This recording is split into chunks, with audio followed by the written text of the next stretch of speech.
Magawa ko ng fried rice. Gamit ko olive oil, mixed vegetables, kasi nang bawang rice lang. Good morning! Happy Wednesday, guys! And thank God, it's Wednesday! Ayan. Pag ito, punta na ako ng bayad center muna ulit. Tapos,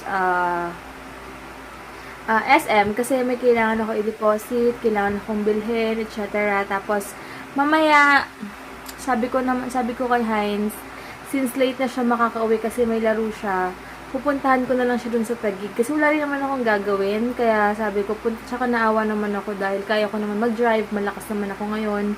So, sabi ko, sunduin ko na lang siya. Kasi late na, mahirap nang umuwi ng ganun. Tapos, bandang, hindi ko alam kung saang part yun ng Taguig, pero madali lang daw from C5, madali lang daw puntahan. Kaya sunduin ko na lang siya.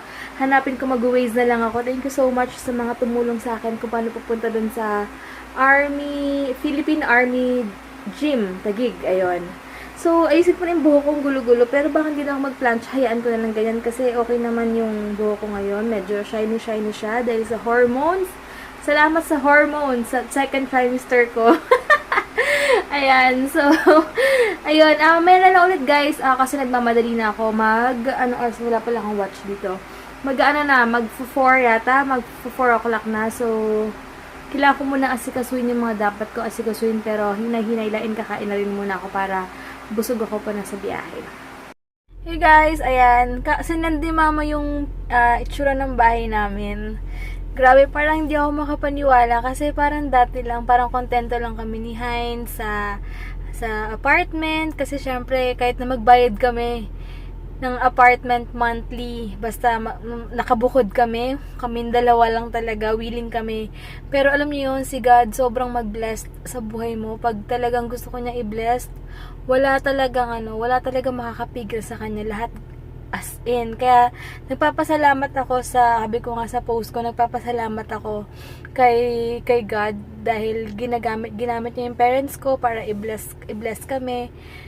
Alam niyo, yung parang nakakatuwa. At least, tsaka yung monthly namin, masabi ko nga na sa amin na talaga. I mean, bahay na talaga namin. Kasi sila mama pinovide lang doon yung pagpapagawa, etc.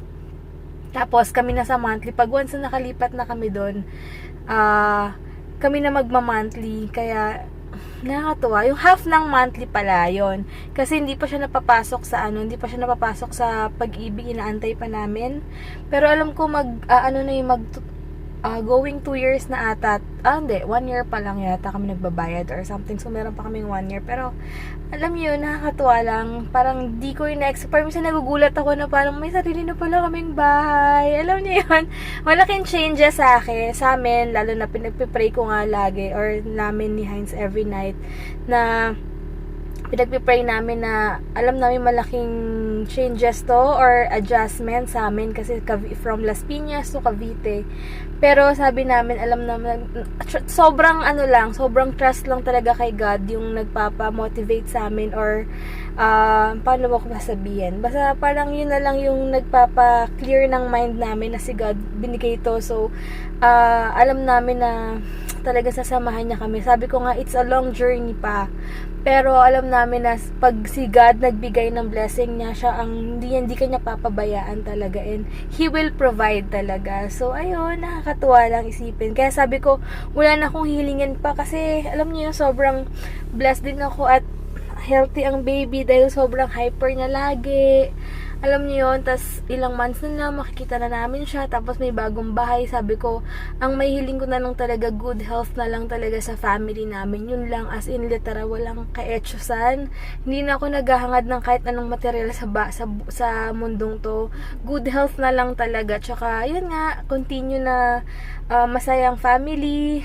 Alam niyo yun, wala lang, nakakatuwa lang. Di lang ako makapaniwala kasi sinandi mama yung yung picture. Yung mga pictures na ginagawa. Ayun, so, late na guys. Umaya na lang ulit. Sobrang lang talaga ako. Hindi ako makapaniwala. So, sige guys, alis na ako. Babush later na lang. Ito na ako ngayon sa SM. Punta muna ako sa supermarket. Bilang ako water. lang available sa Alabang na lang ako bibili. Kasi sa Alabang, 99, may parang, ano siya, straw ba yun or something. Basta, ito na lang muna. Request sa akin ni Heinz na panyo. Ito na lang binili ko. 34179. Binili ako ng liquid eyeliner. Tumitingin ako ng comfy. Ang ganda, parang ang sarap nito. Sorry, hindi ko na. 100 ano lang siya. Parang ang comfy niya. Kaya parang sumasakit yung pa ako sa pag-ganun. Grabe, 100 pesos lang. Ang ganda niya. Wait lang ah. Grabe, yung comfy niya 100. Siguro bibilin ko to.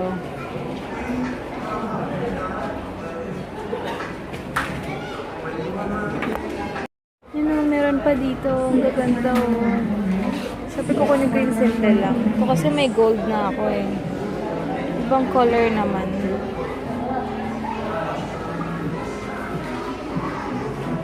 Bibilin ko kasi super comfy. Sana lang matibay siya. Okay lang, 100 lang naman isang pair. Diba? Okay na yan. Ngayon naman pupunta na ako ng Globe dahil tawag ito, nagbabayad ako ng bills ni Heinz sa postpaid niya. Ayan, grabe. May kakain ako, hindi ko alam kung anong kakainin ko. Tingin muna ako dito. Buti lang magaan-gaan pa. Pili ako ng Jamba Juice. Ito ako ngayon sa, ano ba to? Kalimutan ko. Mamaya na, check mo na ako. Gusto ko pasta.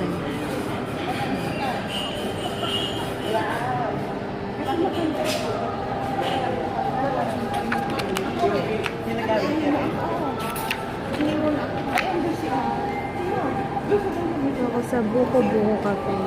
Ayan, super cute naman naman nila. Placemat nila. Nakaharap ako sa exit. Hindi nga, practical nga naman. Di ba? Pag ganito yung ano mo, placemat mo. Ayan na. Chicken Alfredo. Ayan na, halu-haluin na natin. Wow, mukhang masarap. Sana masarap.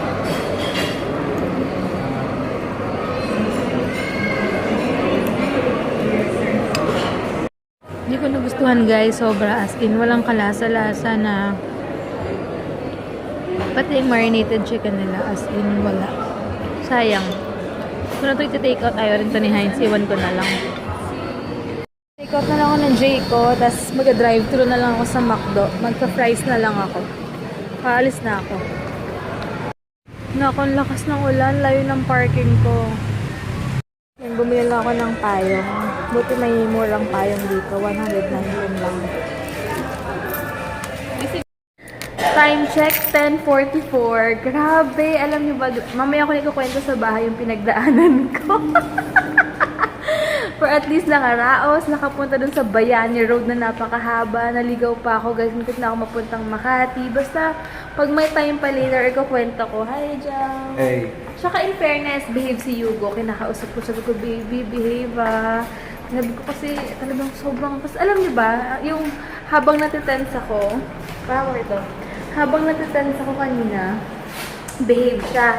Pero yung pagdating ko dun sa army gym, dun siya nagre-recruit. Sabi ko talaga yung anak ko.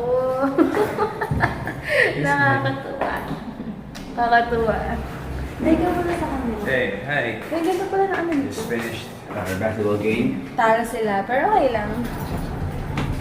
Okay lang naman sa'yo. Yeah. Pagod.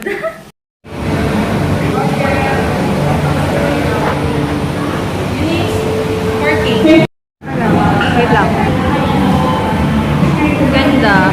Ganda. Tapos female, 42. Tapos yung sa end finisher lang, walang kung ilang kay Ganda. baking. Ganda. Ano, okay yung costume nila. So, nagpabili ako ng, kasi wala silang price dito. Parang lang, as in forever na hindi na nagkaroon ng price. So, nagpabili ako ng, coleslaw na lang dito.